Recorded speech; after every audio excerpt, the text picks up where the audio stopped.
Hi friends, ఈరోజు ఈ వీడియోలో ఏపీలో మహిళలకు ఆడబిడ్డ నిధి పథకానికి సంబంధించి రూపాయల శుభవార్త రావడం జరిగింది.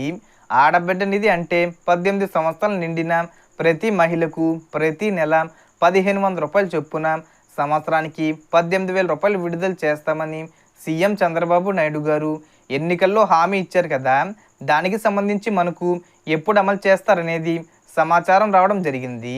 అలాగే మీకు ఈ పథకం డబ్బులు రావాలంటే మీరు కొన్ని పనులు చేయవలసి ఉంటుంది. సో ఏమేం చెయ్యాలి, ఈ పథకానికి అర్హులు ఎవరు, ఎప్పుడు ఈ పథకాన్ని ప్రారంభిస్తారు, సో దానికి సంబంధించిన పూర్తి ఇన్ఫర్మేషన్ ఈ వీడియోలో తెలుసుకుందాం. సో ఏపీలో ఆడబిడ్డ నిధి పథకానికి సంబంధించి మరొక అప్డేట్ రావడం జరిగింది. ఆంధ్రప్రదేశ్లో వరుసగా ఒక్కొక్కటిగా సూపర్ 6 పథకాలను ప్రభుత్వం అమలు చేస్తూ వస్తుంది. ముఖ్యంగా ఆడబిడ్డ నిధి పథకం కింద మహిళలకు సంబంధించి 18 సంవత్సరాల నుండి 59 సంవత్సరాల లోపు ఉన్న మహిళలందరికీ కూడా రాష్ట్ర ప్రభుత్వం ప్రతి నెల 1500 రూపాయలు ఇస్తామని చెప్పింది.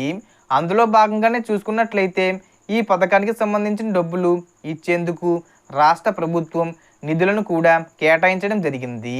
దాదాపుగా 3,341.82 కోట్లు కేటాయించింది. సో ఎన్నికల్లో ఇచ్చిన హామీ మేరకు ఈ పథకాన్ని అమలు చేయబోతున్నారు. దీనికి సంబంధించి మనకు ఎప్పుడు అమలు చేస్తారంటే ప్రజెంట్ చూసుకుంటే తల్లికి వందనం పథకానికి సంబంధించిన డబ్బులు కొంతమందికి క్రెడిట్ అయ్యాయి, ఇంకొంతమందికి జూలై 5వ తేదీన విడుదల చేసేస్తారు. ఇక తర్వాత అన్నదాత సుఖీభవ కూడా విడుదల చేసేస్తారు. ఈ పథకాల డబ్బులు అందరికీ జమ అయిన తర్వాత ఆగస్టు 15న ఉచిత బస్సు పథకాన్ని ప్రారంభిస్తారు. ఆ తరువాత ఆడబిడ్డ నిధి పథకానికి సంబంధించి అమలు చేస్తామని ప్రభుత్వం తెలియజేసింది.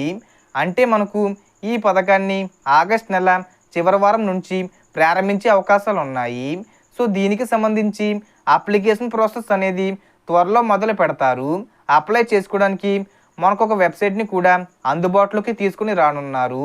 అందులో భాగంగానే చూసుకుంటే హౌస్ హోల్డింగ్ మ్యాపింగ్లో ఉన్న మహిళలను ప్రామాణికంగా తీసుకుంటున్నారని, ఒకవేళ హౌస్ హోల్డింగ్ మ్యాపింగ్లో ఎవరైనా ఈకేవీసీ చేసుకోకపోతే, ముఖ్యంగా డోక్రా మహిళలకు సంబంధించి ఎవరైనా మహిళలు ఉంటే వాళ్ళని కూడా సపరేట్గా, అంటే అర్హులుగా ఉన్న వాళ్ళు ఎవరు, అనర్హులుగా ఉన్న వాళ్ళు ఎవరు అనేది సపరేట్ చేసి ఎలిజిబుల్ లిస్టు, అలాగే ఇన్ఎలిజిబుల్ లిస్టు గ్రామ వార్డు సచివాలయంలో రిలీజ్ చేసి మళ్ళీ దరఖాస్తులు తీసుకుంటారని చెబుతున్నారు.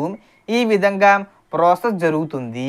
ఇదంతా కూడా మనకు ఆగస్ట్ నెల చివరి వారం నుండైనా లేదా సెప్టెంబర్ నుండైనా ఈ పథకాన్ని అమలు చేస్తారు.